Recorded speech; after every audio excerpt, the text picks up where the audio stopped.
Bonjour à tous et à toutes. Et dans ce contexte un petit peu particulier, on n'oublie pas l'importance de donner sens à la valeur du couple. Et cette semaine, à travers la paracha de Bereshit, nous nous rappelons que dans cette manière de façonner l'homme et la femme, on insiste pour dire que la femme, elle est justement Ezer Kenegdo. À ça vont dire les Chachamim, justement, comment est-ce qu'on peut être à la fois une aide et à la fois contre l'homme, Kenegdo.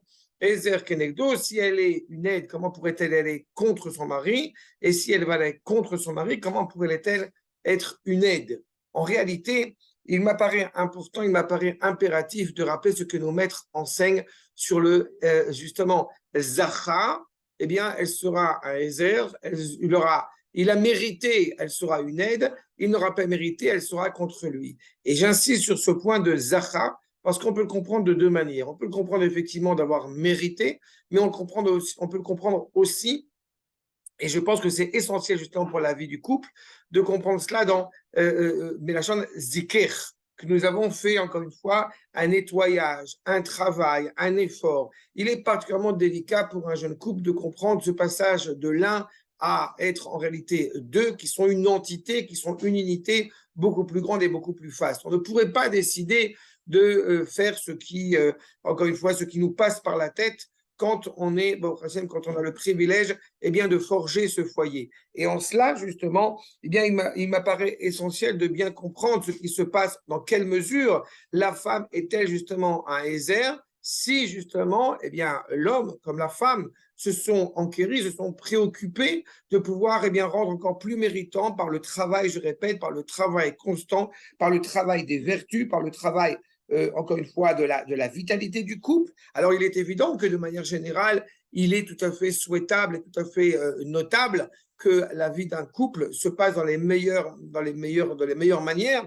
On est heureux d'être en couple, on sent que, encore une fois, quelque chose de vrai, d'authentique se met en place, mais encore une fois, cela ne dispense pas un certain nombre de divorces, cela ne semble pas un certain nombre de disputes qui peuvent avoir lieu. Et parfois, on a voir des couples justement qui vont s'interroger, mais voilà, nous sommes heureux aujourd'hui, mais pourquoi est-ce qu'il a fallu passer par autant de discussions, par autant peut-être de débats, justement pour arriver à ce bonheur? Eh bien, je crois que la réponse, elle est inscrite dans cette notion de Zacha, comme je l'évoquais à l'instant.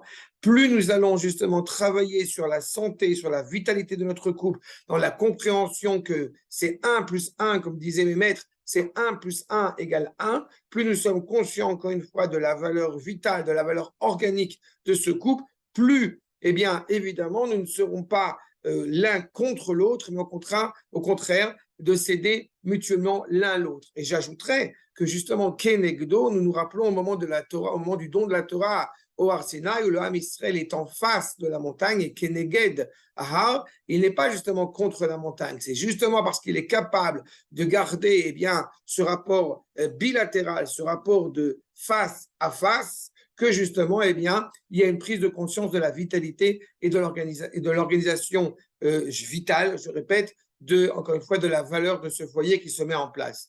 Shabbat Shalom à vous tous et à vous toutes, et que Bezrat Hashem entende des bonnes nouvelles pour l'Am Israël.